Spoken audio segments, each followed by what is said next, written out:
اچھا، محبوب اللہ صلی اللہ علیہ وسلم کا جو واقعہ ہے شق صدر والا، اس کی حیثیت کیا تاریخی روایت ہے یا اس کی تفصیلات جو ہیں ہمیں حدیث میں بھی ملتی ہیں؟ نہیں، اور اگر حدیث میں ملتی ہیں تو ہاں کتنی جی، دفعہ؟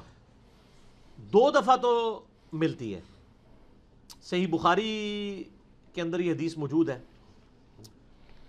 کہ جب حلیمہ سعدیہ کے پاس تھے رضی اللہ تعالیٰ عنہ وسلام اللہ علیہ نبی علیہ السلام، تو ان کو آ کے، یہ آپ کو مشکات میں بھی نا علامات النبوہ والے چیپٹر میں حدیث مل جائے گی، جی سیدہ حلیمہ کو آ کے کسی نے کہا کہ جی محمد صلی اللہ علیہ وسلم کو تو قتل کر دیا گیا ہے، چھوٹی سی عمر تھی آپ کی۔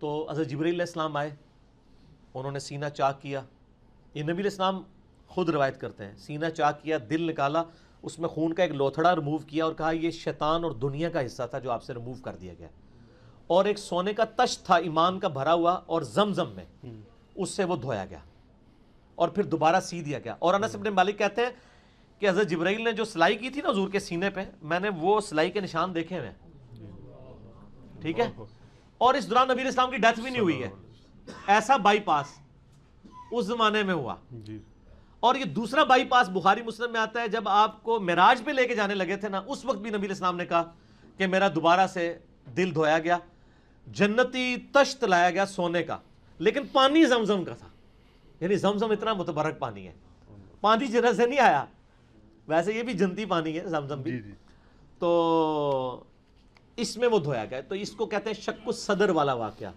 سینے کے چاک ہونے والا واقعہ۔ تو یہ نبی علیہ السلام کے زندہ معجزات میں سے ہے، بخاری مسلم کے اندر موجود ہے۔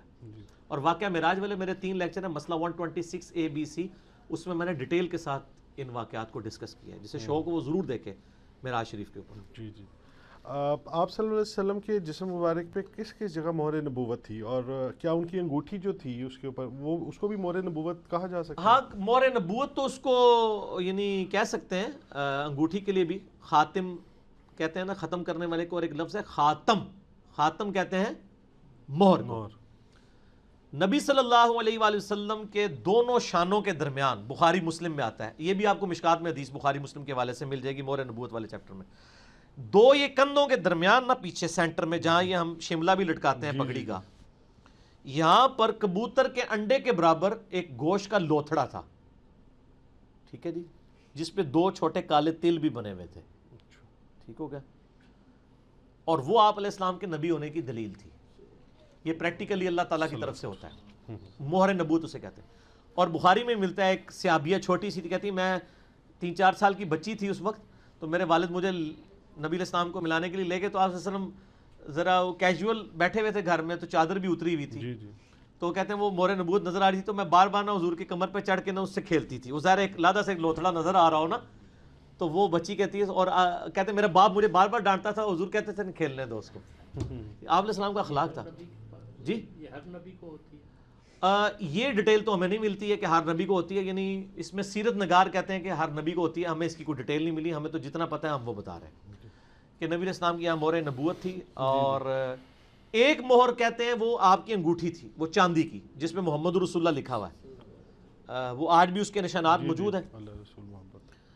وہ بخاری میں ہی آتا ہے کہ نبی علیہ السلام جب کیسر اور کسرا کو خطوط لکھنے لگے نا، تو آپ کو صحابہ نے بتایا کہ وہ بغیر مہر والے خط کو اتھینٹک نہیں مانتے ہیں، تو پھر آپ نے وہ ان خطوط کو لکھنے کے لیے ایک چاندی کی مہر بنوائی، جس میں محمد رسول اللہ لکھا تھا، اور کیسے لکھا ہوا تھا؟ محمد رسول اللہ، اللہ اوپر ٹاپ پہ، یعنی آپ صلی اللہ علیہ وآلہ وسلم نے اتنا پروٹوکول کیا، محمد رسول اور اللہ۔ وہ آپ کو مہر نبوت مل جائے گی جا کے نا، گوگل میں بھی سرچ کریں، امیجز مل جاتے ہیں۔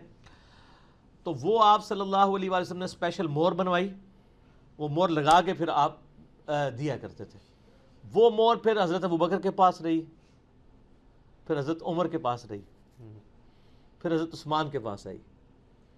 پھر جب 6 سال گزر گئے حضرت عثمان کے، تو ایک دن وہ، یعنی یہ صحیح بخاری میں آتا ہے، وہ بیٹھے ہوئے تھے ایک اس کی منڈیر پہ کنویں کی، تو وہ یوں یوں کھیل رہے تھے اس کے ساتھ، تو ان کے ہاتھ سے گر گئی اس کنویں کے اندر، اور اس کنویں کی پھر اتنی صفائی کروائی، وہ دوبارہ مہر ملی نہیں ہے۔ بعد میں سعودی حکومت آج تک وہ موجود ہے کنواں، انہوں نے بھی بڑی صفائیاں کرائی، وہ نہیں ملنی سر، آپ کو کوشش نہ کریں، وہ امت کے اوپر جو آزمائش اس کے بعد آئی ہے نا، اس کے بعد حضرت عثمان کے وہ سارے ازمائشی سلسلے شروع ہو گئے، پھر امت سمٹ نہیں سکی، وہ جب سے مہر نبوت گمی، اور وہ ظاہر ہے کہ یعنی نبی علیہ السلام کی ایک ڈائریکٹ وہ چیزوں میں سے ایک خاص چیز تھی، وہ اللہ تعالیٰ نے یعنی اپنے پاس اٹھا لی کسی طریقے سے. تو اس مہر کے اوپر بھی آپ کو چیپٹر مشکات کے اندر بخاری مسلم کے حوالے سے. جی کوئی ایسی حدیث موجود ہے سر کہ آپ صلی اللہ علیہ وسلم نے یہودیوں سے اپنی زرع کو گروی رکھوا کے اناج لیا اس کے بدلے میں؟ جی حدیث ہے، بخاری اور مسلم میں حدیث ہے کہ آپ علیہ السلام کی وفات اس حال میں ہوئی کہ اناج کے بس آپ کی زرع گروی رکھی ہوئی تھی یہودیوں کے پاس. گروی اس لیے رکھی جاتی تھی ایک پروف کے طور پہ، یہ نہیں تھا کہ وہ کوئی سود لیے والا معاملہ ہوتا تھا، یعنی کہ بھئی جب میرے پاس اناج ہوگا میں واپس کر دوں گا اور پھر تم سے اپنی وہ، آج بھی لوگ گروی رکھواتے ہیں چیزیں، رہن رکھنا جسے کہتے ہیں، تو یہ یعنی سنت ہے. پھر نبی علیہ السلام کی وفات کے بعد صحابہ نے وہ اناج یا اس کی رقم دے کے وہ زرع حاصل کر لی تھی. تو یہ بالکل بخاری مسلم میں موجود ہے. جی اسی سے تو میں نے کہا تھا نا کہ آپ کافر سے بھی مدد لے سکتے ہیں اگر سامنے موجود ہو. جو سامنے موجود نہ ہو، چاہے مسلمان ہو یا کافر ہو، مدد نہیں لے سکتے. پھر ایاک نعبد و ایاک نستعین. ٹھیک ہو گیا. ایک بھائی کا سوال ہے کہ ہمارے بریلوی حضرات جو ہیں ان کا یہ دعویٰ ہے کہ آپ صلی اللہ علیہ وسلم تک آنے تک جتنے بھی نبی گزرے ہیں ان کی جتنی بھی تمام خصوصیات ہیں، ان کے معجزات ہیں، وہ تمام آپ صلی اللہ علیہ وسلم کو، کہ وہ خصوصیات اور معجزات آپ صلی اللہ علیہ وسلم کو ملے ہیں. کیا یہ دعویٰ درست ہے؟ یہ دعویٰ بالکل غلط ہے جی، بے بنیاد ہے. البتہ یہ دعویٰ درست ہے، صحیح مسلم میں حدیث ہے کہ معراج کی رات نبی صلی اللہ علیہ وآلہ وسلم فرمایا کہ جبرائیل علیہ السلام نے مجھے انبیاء کا امام بنایا. ٹھیک ہے، میرا معراج پہ 126 ABC لیکچر موجود ہے. وہ اس چیز کی نشانی تھا کہ آپ امام الانبیاء ہیں. البتہ جزوی فضائل باقی انبیاء کو نبی علیہ السلام پہ حاصل ہیں، کلی فضیلت نبی علیہ السلام کی ہے، اور یہ تفصیل بین الرسل ایمان ہے. تلک الرسل فضلنا بعدهم علی بعد. لیکن تفریق بین الرسل کفر اور حرام ہے. لا نفرق بین احد من رسلی، ایمان لانے میں فرق نہیں کریں گے، فضیلت میں فرق ہے. اور قرآن نے کہہ دیا، وہ فضیلت بھی بتا دی کہ بعض سے ہم نے کلام کیا، اور عیسیٰ علیہ السلام جو ہے وہ اللہ تعالیٰ کے خاص کلمہ تھے، اور بعض کے بعض معاملات میں درجات بلند کیے. جیسے بخاری مسلم میں آتا ہے کہ قیامت والے دن سب ڈنگے اٹھائے جائیں گے، سب سے پہلے ابراہیم علیہ السلام کو لباس پہنایا جائے گا، اس کے بعد نبی علیہ السلام کو. یہاں ابراہیم علیہ السلام کی جزوی فضیلت ہو گئی. اسی طریقے سے ہمارے نبی علیہ السلام کے والد تھے نا، پیدائش سے پہلے فوت ہو گئے. عیسیٰ علیہ السلام کے والد تو کوئی نہیں تھے. یہ حضرت عیسیٰ علیہ السلام کی جزوی فضیلت ہے، اور قرآن میں اللہ نے کہا یہ روح اللہ ہے، اللہ کا خاص کلمہ ہے. عیسیٰ علیہ السلام کو آج تک موت نہیں ہے، یہ آسمانوں پہ زندہ ہے. ہمارے نبی علیہ السلام تو فوت ہو چکے ہیں، یہ بھی جزوی فضیلت ہے. اس روئے عرض پہ صرف موسیٰ علیہ السلام ہے جن سے اللہ نے کلام کیا ہے. ہمارے نبی سے کیا اس دنیا میں نہیں، معراج پہ. اس دنیا میں وہی نازل ہوتی تھی، ڈائریکٹ کلام. وَكَلَّمَ اللَّهُ مُوسَى تَكْلِيمًا، اللہ تعالیٰ نے کلام کیا جیسے کلام کرنے کا حق ہے. اس طرح جزوی فضائل کئی انبیاء کو دوسروں پہ حاصل ہیں، ایون ہمارے نبی علیہ السلام. بخاری مسلم کی حدیث ہے، ایک یہودی نے کہا اللہ تعالیٰ نے موسیٰ علیہ السلام کو سارے جہان والوں پہ فضیلت دی.